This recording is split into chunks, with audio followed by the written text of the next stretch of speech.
Bom dia, investidor. InfoMoney na Bolsa está no ar nesta terça-feira, 10 de novembro de 2015. Já 10h09, o mercado já começa a mostrar a tendência de queda. Vamos dar uma olhada nos minutos iniciais do Ibovespa, que já começa com uma queda de 0,9%, uma queda forte. Mantendo esse movimento, vai ser a terceira queda seguida, acumulando perdas de 4,65%, 2.200 pontos em 3 pregões. Aquela terça-feira pós-feriado, que o mercado subiu 4,8%, o melhor pregão do ano, todo aquele otimismo de Brasil barato, está sendo devolvida completamente hoje.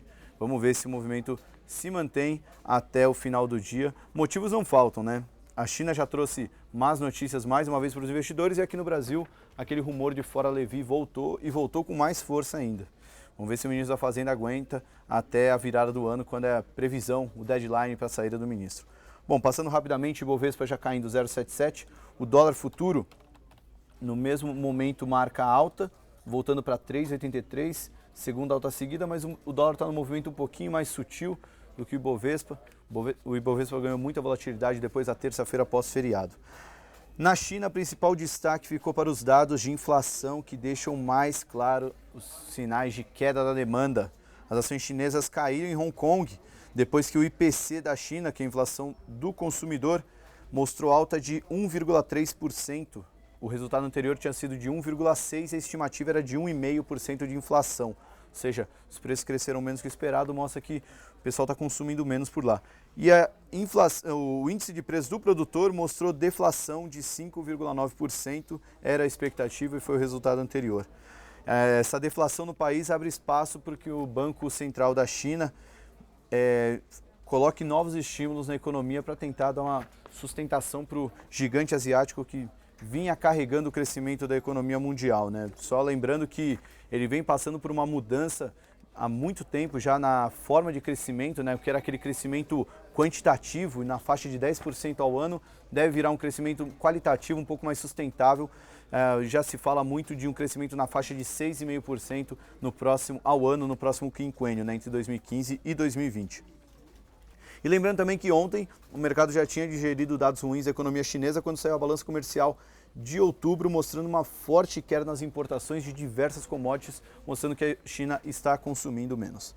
Na agenda doméstica não tem como não falar de Levi. Ontem a notícia que saiu cerca de uma hora antes do fechamento do pregão, falando que o Levi deve cair na virada do ano, segundo informações do Valor, que citaram fontes da coordenação política e da direção do PT. O Meirelles é o mais cotado para assumir, assim como nos outros rumores anteriores. Se a crise se agravar, a troca poderia ser feita ainda em dezembro. Caberia a Meirelles implantar a política econômica defendida abertamente por Lula, com crédito para o consumo interno e liberação de empréstimos internacionais ao Estado. Só lembrando que a política austera do Levi tem sido muito criticada pelo ex-presidente e tem brigado muito para que tenha essa troca de ministro, já que também é um ponto a ser ressaltado, o Levi, embora tenha suas ótimas intenções de trazer a economia de volta para os trilhos, o problema é que ele não tem um jogo político necessário para que consiga as aprovações e está muito difícil aprovar tanto as medidas de ajuste fiscal que a gente vem acompanhando no noticiário político, né?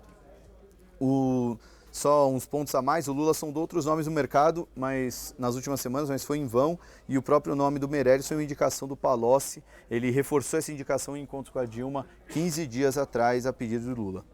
Outra notícia do Valor é do Raimundo Costa, ele falou que nomear Meirelles com plenos poderes para indicar também o presidente do BC e o ministro do Planejamento seria a única forma da Dilma conseguir encerrar o seu mandato, segundo as estrelas de primeira grandeza do PT. E uma notícia da Folha já respondendo esse rumor, falando que a Dilma deve manter o Levi apesar das pressões do PT e do próprio Lula. Não está nos planos trocar o ministro, dizem 2 auxiliares da Dilma. O Levi teria dito que sem ajustar as contas públicas, qualquer medida para retomar o ritmo da economia fracassará. Também a Folha citando interlocutores do ministro. Grande evento da agenda política hoje era a repatriação, mas como a gente já viu na semana passada, deve ser adiado mais uma vez. O Eduardo Cunha já tinha adiantado ontem que a repatriação deve ser votada a partir de quarta-feira. O projeto, conhecido popularmente como repatriação, prevê a regularização de ativos lícitos no exterior e é uma das esperanças do governo na execução do ajuste fiscal. No entanto, ele é cercado de polêmica por anistiar cidadãos que cometeram irregularidades de sonegação fiscal e evasão de dívidas. A expectativa, não tem um número exato do quanto isso pode trazer para o Brasil, mas a expectativa é que ele gere uma renda inicial entre 70 bilhões e 150 bilhões, né? Um range de 100% da mínima para a máxima, né? Então mostra que é bem difícil prever o impacto disso. Aí na agenda política, o Renan disse que a análise dos vetos deve ficar para 19 de novembro, segundo informações da agência Senado.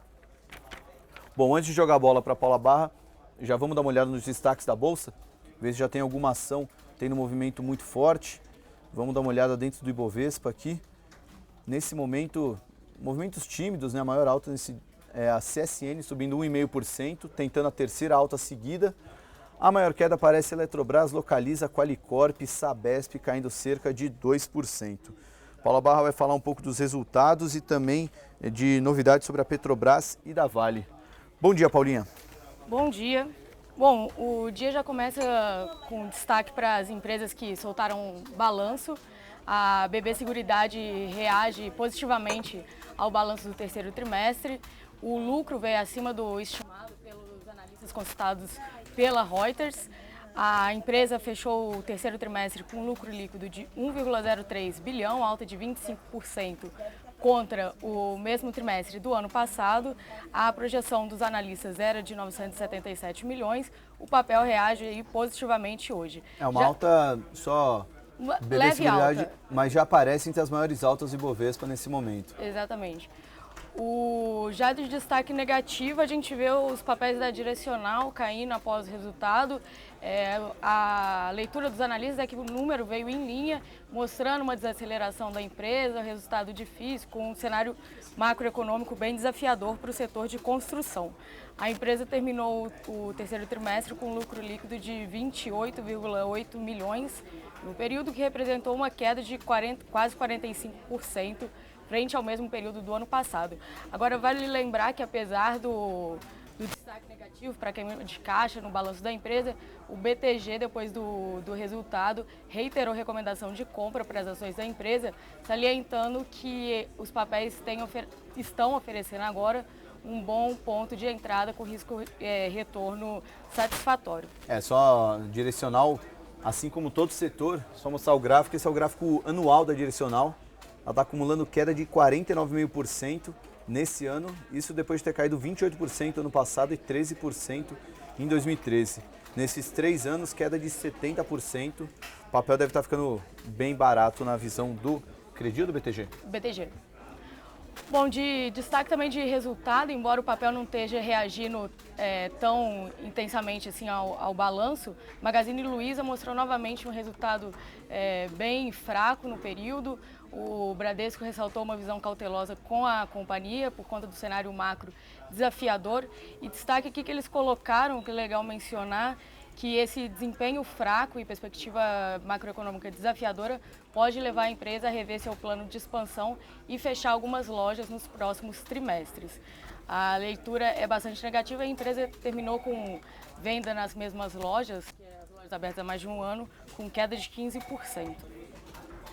Bom, passando também para outros destaques corporativos, eu estava dando uma olhada aqui, o papel da Login, que foi bastante destaque no pregão de ontem, com uma forte alta de mais de 50%, tá em queda de 5%, entrou em leilão.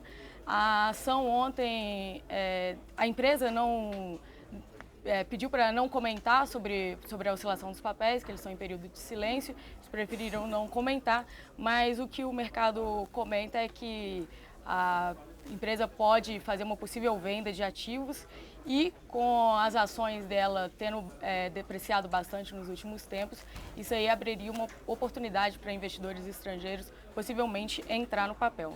O legal da Login, acho que dá para resumir pelo próprio movimento gráfico da ação, né? Você pega aqui em junho, o papel estava R$ 3,90, ele chegou até 69 centavos, uma queda de 80%, aí num período de 4 a 5 meses.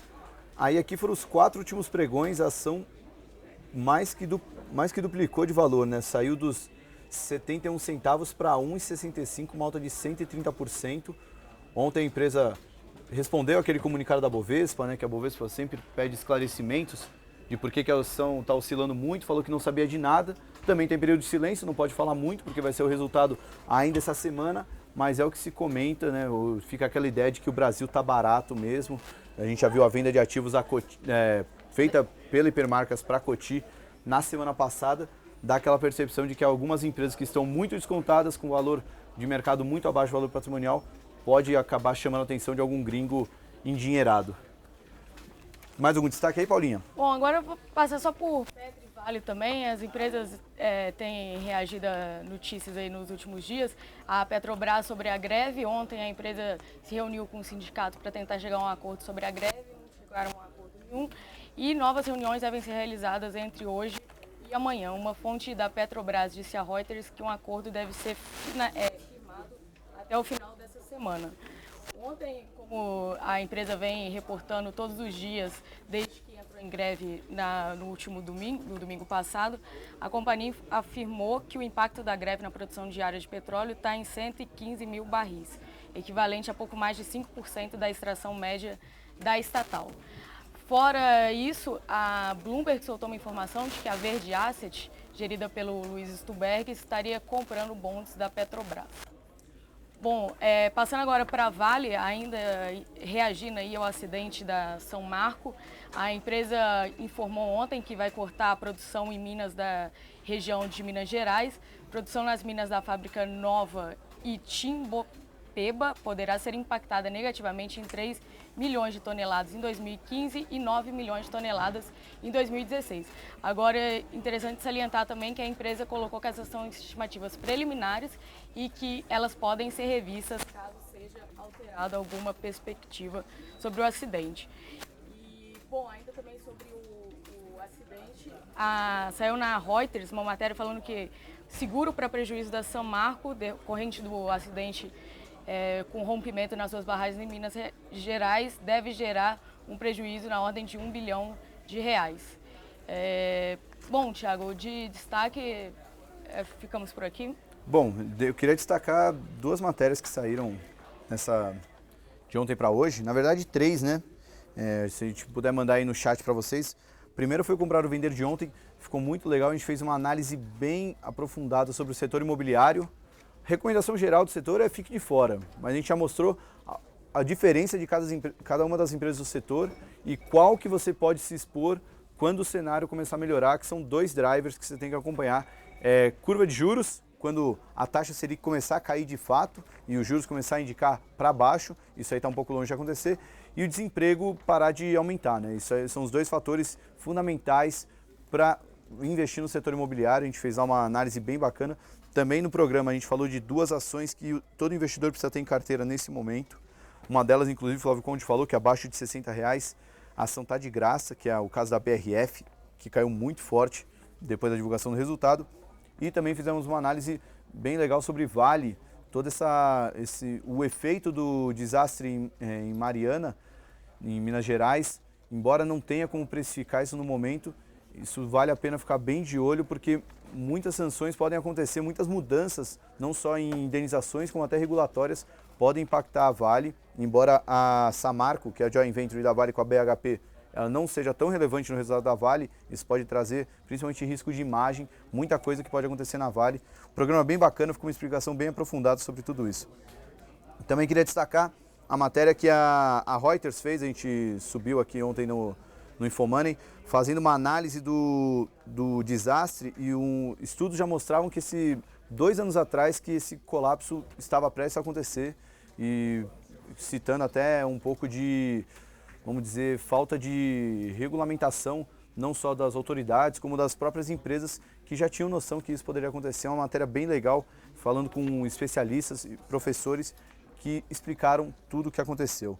E também, para fechar, o emblemático grupamento da OGX, que deve acontecer nessa quinta-feira, dia 12.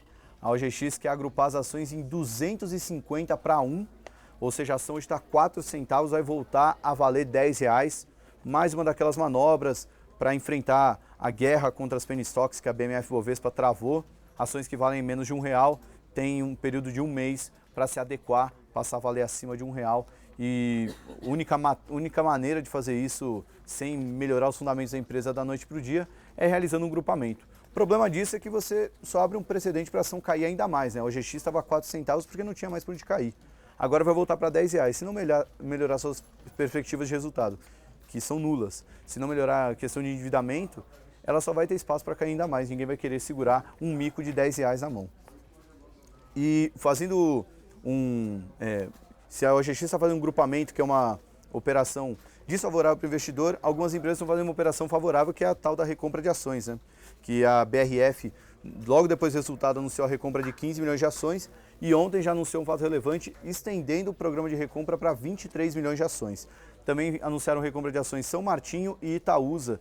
É uma estratégia interessante para o investidor, já que a empresa está identificando que os papéis estão baratos a um nível que vale a pena comprar e acaba dando uma sustentação, já que entra uma oferta de compra forte, né? Dependendo do período, dependendo do tamanho da recompra, pode acabar sustentando o preço dos papéis num patamar interessante.